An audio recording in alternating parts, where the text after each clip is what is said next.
بسم اللہ الرحمن الرحیم۔ السلام علیکم۔ ایک دفعہ ایک نوجوان سلطان صلاح الدین ایوبی رحمۃ اللہ علیہ کے پاس حاضر ہوا، جو کہ زارو قطار رو رہا تھا اور اس کے ہاتھوں پر چھالے بنے ہوئے تھے۔ سلطان نے وجہ پوچھی تو وہ نوجوان کہنے لگا کہ سلطان معظم، میرا والد مجھے مزدوری کے لیے بھیجتا ہے۔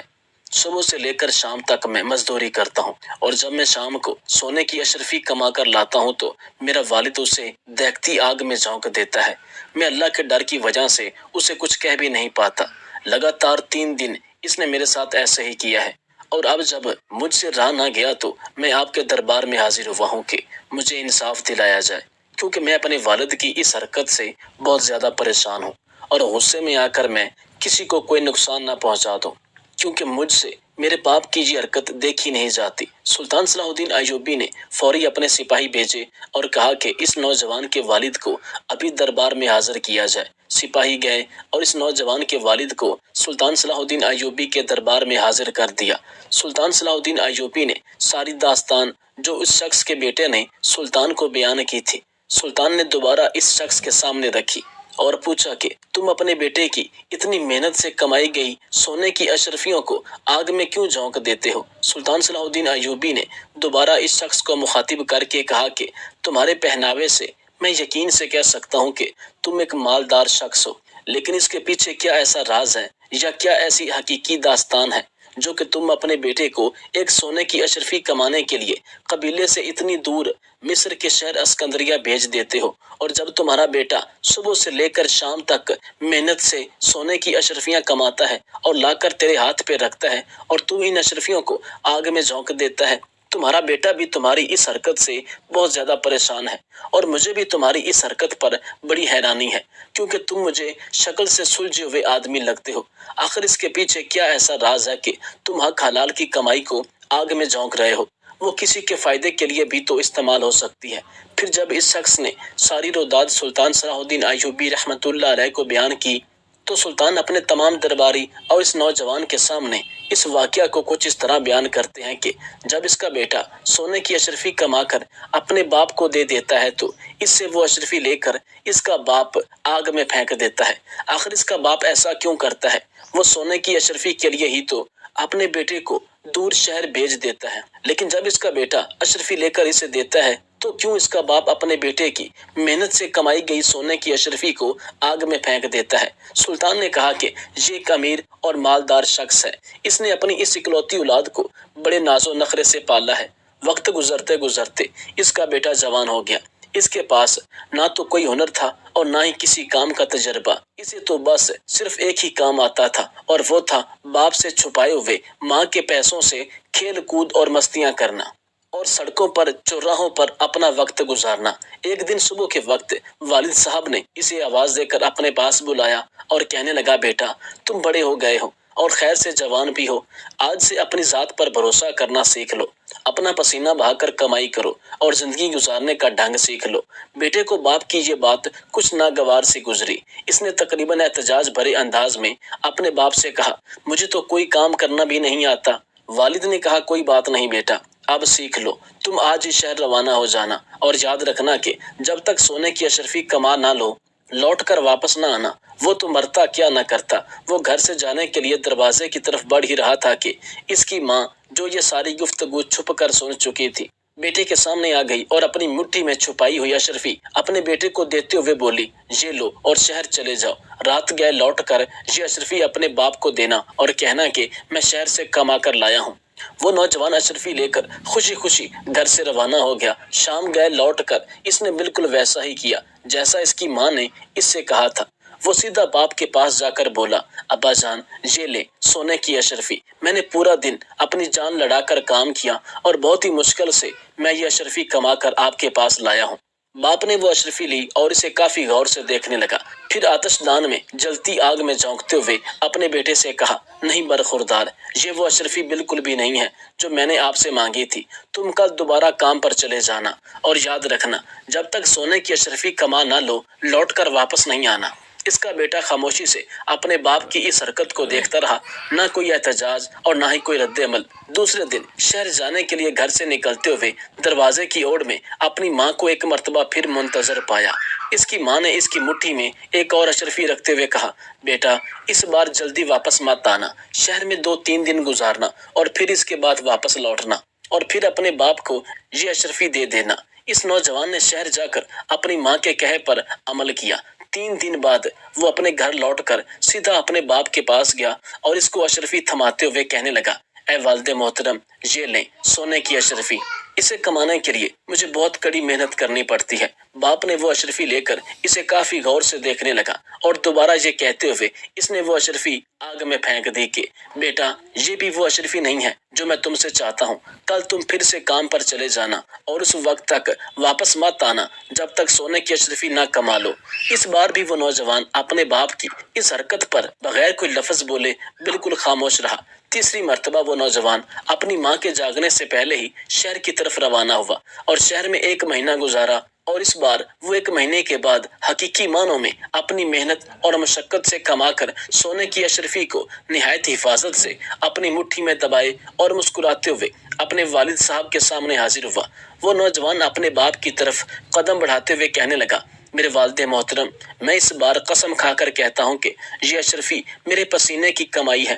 بابا جان یقین کیجئے، اسے کمانے کے لیے مجھے بہت سخت محنت کرنا پڑی ہے۔ اسے کمانے کے لیے مجھے گرمی کی تپش کھانی پڑی، مجھے صحراؤں کی خاک چھاننی پڑی، اسے کمانے کے لیے میرے ہاتھوں میں چھالے پڑ گئے، اسے کمانے کے لیے میں نے لوگوں کی باتیں تک سنی، اسے کمانے کے لیے میں نے اپنی نیند کا زیادہ حصہ جاگ کر محنت کر کے کاٹا۔ اس کا باپ سونے کی اشرفی کو اپنے ہاتھ میں کافی غور سے دیکھتا رہا۔ اس سے پہلے کہ وہ اشرفی کو آگ میں ڈالنے کے لیے اپنا ہاتھ آگے بڑھاتا، اس نوجوان نے آگے بڑھ کر اپنے باپ کا ہاتھ تھام لیا۔ اس بار بابا ہنس پڑے اور آگے بڑھ کر اپنے بیٹے کو گلے لگاتے ہوئے بولے، اب بن گئے ہو جوان تم۔ بے شک یہ سونے کی اشرفی تیری محنت اور پسینے کی کمائی ہے، کیونکہ اسے ضائع ہونا تجھ سے دیکھا نہ گیا، جبکہ میں اس سے پہلے 2 بار اشرفی آگ میں پھینک چکا ہوں، لیکن اس سے تمہیں کوئی افسوس نہیں ہوا، اس سے تمہیں کوئی فرق نہیں پڑا، تم بغیر کسی مزاحمت کے ان کو آگ میں پھینکتے ہوئے دیکھتے رہے۔ اس وقت سلطان صلاح الدین ایوبی نے اپنی نم آنکھوں کے ساتھ تمام درباریوں کو مخاطب کر کے کہا کہ سچ ہے، بغیر محنت سے آیا ہوا مال جاتا بھی تو اسی آسانی کے ساتھ ہے، اور اس کے جانے کا وہ دکھ نہیں ہوتا جو محنت کی کمائی کے جانے کا ہوتا ہے۔ بے شک سب سے بہترین کمائی محنت اور حلال کی کمائی ہے، اور فرمان قدسی ہے کہ محنت سے کمانے والا اللہ کا دوست ہے۔ اسی طرح ایک دفعہ سلطان صلاح الدین ایوبی رحمۃ اللہ علیہ کو مصر کے سب سے بڑے کاروباری بازار کے تاجروں کے رویے کی شکایات موصول ہوئیں۔ لوگوں نے بتایا کہ تاجر بجائے جائز منافع لینے کے ناجائز منافع خوری کر رہے ہیں، اپنی من مرضی سے اناج کی قیمتیں بھی بڑھا دی ہیں اور دیگر گھریلو روزمرہ کے استعمال کی چیزیں بھی نایاب کر کے قیمتیں زیادہ مانگ رہے ہیں۔ سلطان صلاح الدین ایوبی نے مصر کے اس سب سے بڑی بازار کا دورہ کرنے کے بارے میں سوچا۔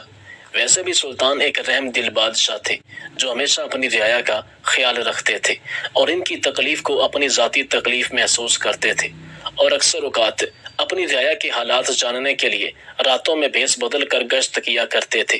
ایسے ہی ایک دن سلطان صلاح الدین ایوبی اپنے محل میں اداس اور پریشان بیٹھے ہوئے تھے۔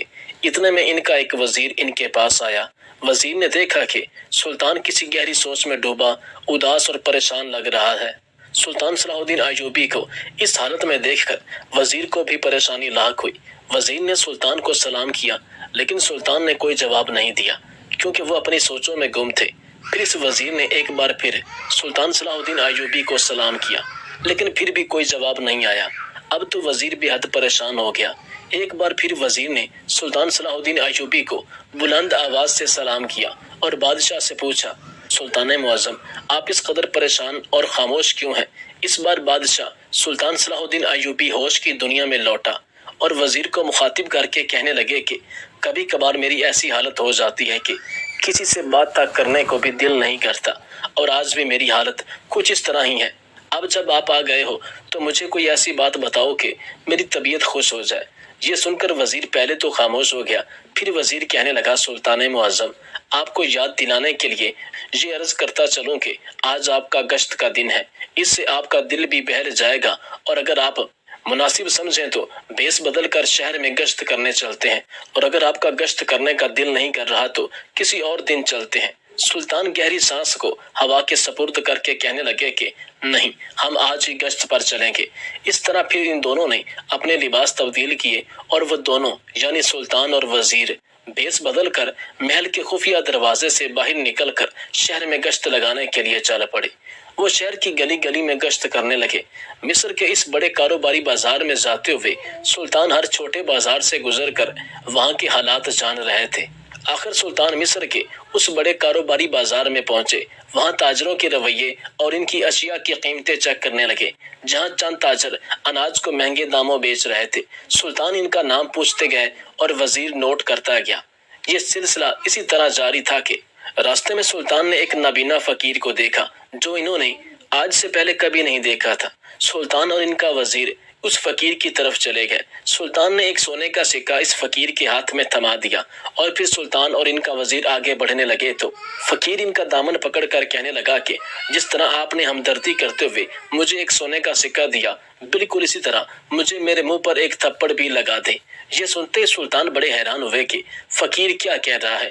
پھر سلطان صلاح الدین ایوبی اسے نابینا فقیر سمجھ کر آگے بڑھنے لگے، لیکن فقیر نے ان کا دامن پکڑے رکھا اور بار بار اصرار کر کے کہنے لگا کہ میرے منہ پر آپ نے ضرور تھپڑ مارنا ہے، اور اگر آپ ایسا نہیں کر سکتے تو اپنا یہ سکہ واپس لے لیں، اس سے پہلے کہ میں اسے زمین پر پھینک دوں۔ مجھے اس کی کوئی ضرورت نہیں۔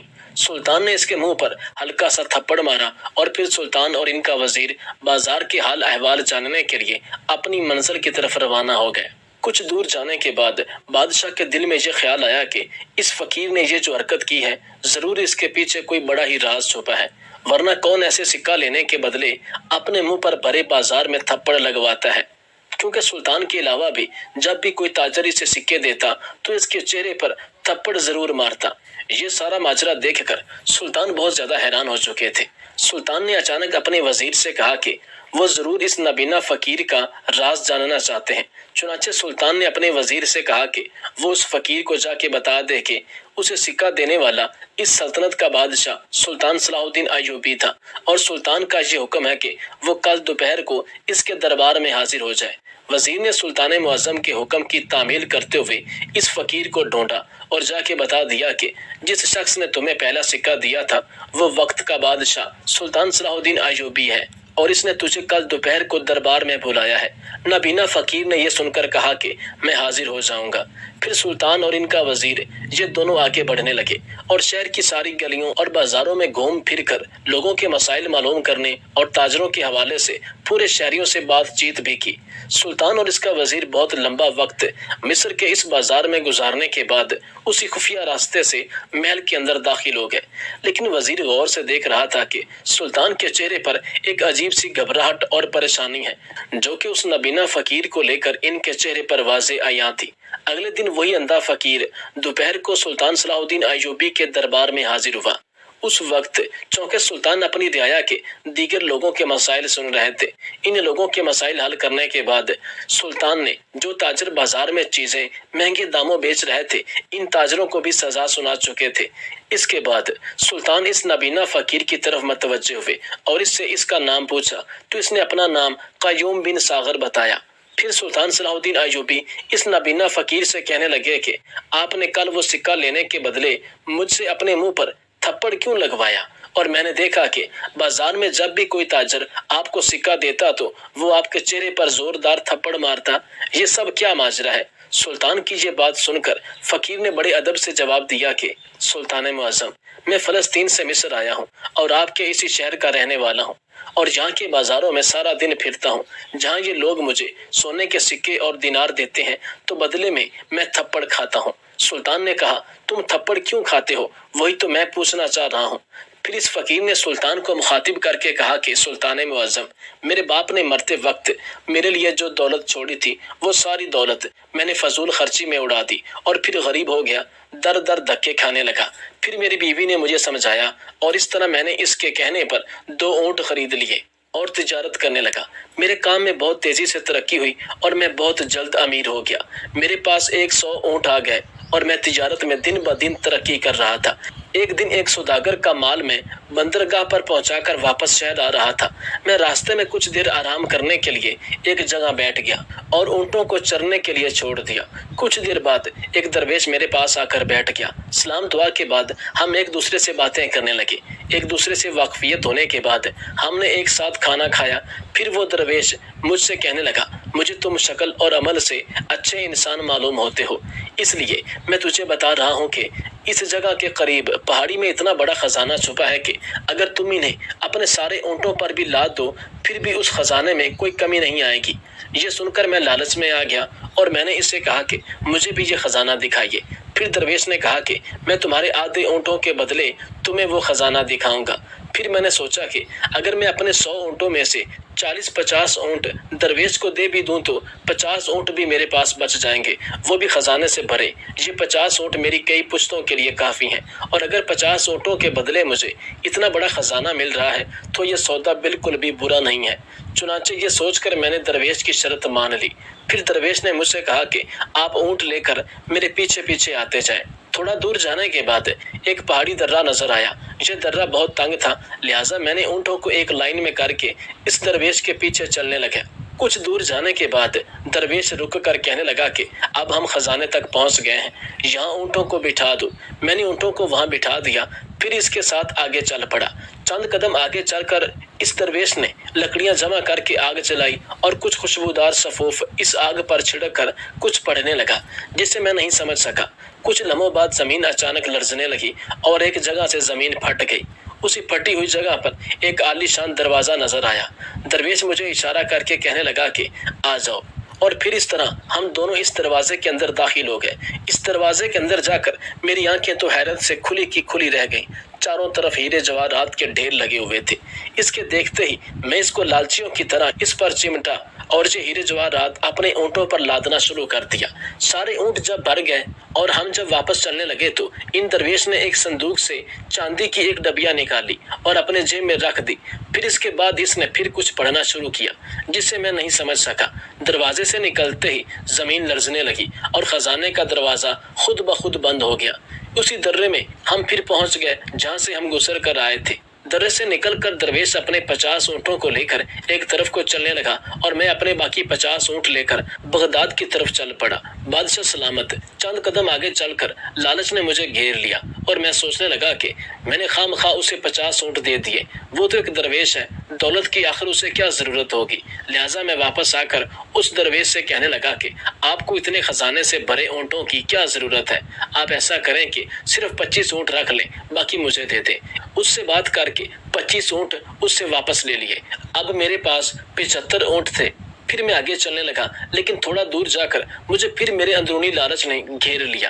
لہٰذا میں پھر واپس آ کر درویش کو غصے اور ڈرا دھمکا کر اس سے 25 اونٹ اور لے لیے، اور اس طرح میں نے اس سے سارے اونٹ واپس لے لیے۔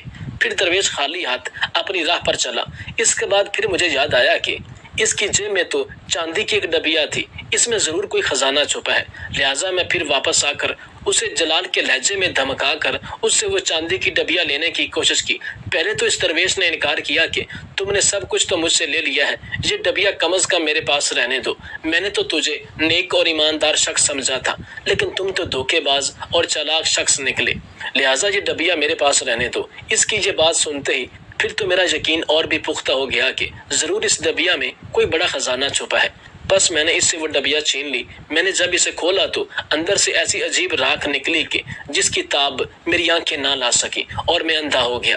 وہ درویش میرے پاس آیا اور کہا کہ یہ ڈبیا میں نے بہتی ندی میں پھینکنی تھی تاکہ اس سے کسی کو نقصان نہ ہو سکے، لیکن تم نے خود اپنے پاؤں پر کلہاڑی ماری ہے، اور میں سمجھ چکا ہوں کہ اللہ تعالیٰ کا یہی حکم ہے۔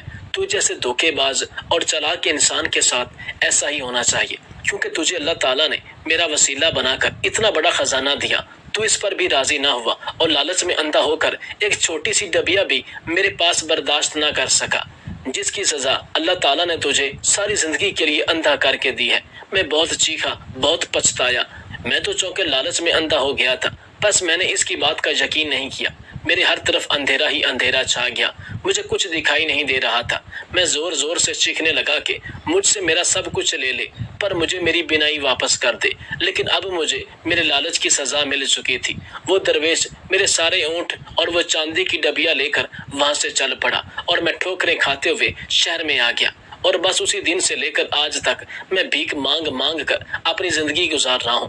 بس اب جو کوئی بھی مجھے کوئی رقم دیتا ہے تو میں اس سے اپنے منہ پر تھپڑ ضرور لگواتا ہوں، تاکہ مجھے تکلیف ہو، اور تکلیف سے مجھے دو سبق حاصل ہوتے ہیں۔ ایک تو یہ کہ میں نے اپنی بنائی گئی اور اپنے والد کی دی گئی ساری جائیداد عیاشی میں اڑا دی، اور دوسرا یہ کہ جب بھی مجھے تھپڑ پڑتا ہے تو مجھے اپنے لالچ کی سزا ملتی ہے، اور جس سے مجھے یاد رہتا ہے کہ زندگی میں کبھی لالچ نہیں کرنا چاہیے۔ آپ کے نصیب کا جو ہے وہ آپ کو مل کر رہے گا، اور بیجا کسی کے ساتھ زیادتی کر کے، کسی دوسرے کا حق چھین کر، اپنے پیٹ کا لالچ کر کے، صرف اسی کو بھرنے سے دنیا اور آخرت دونوں خراب ہو جائیں گی۔ سلطان صلاح الدین ایوبی فقیر کی دردناک کہانی سن کر کہنے لگے کہ تمہارا تو بہت ہی عبرتناک انجام ہوا ہے۔ یقیناً لالچ کا انجام ہمیشہ برا ہی ہوتا ہے۔ وہ بہت رحم دل تھا، اس فقیر سے کہنے لگا کہ آج سے شاہی خزانے سے ہر ماہ تم کو کچھ رقم معاوضے کی شکل میں ملتی رہے گی، جس سے تم اپنا گزر بسر کر لینا، لیکن تم آج کے بعد پھر کبھی بھیک نہ مانگنا۔ اور اس طرح وہ فقیر سلطان صلاح الدین ایوبی کو دعائیں دیتا ہوا دربار سے چلتا بنا۔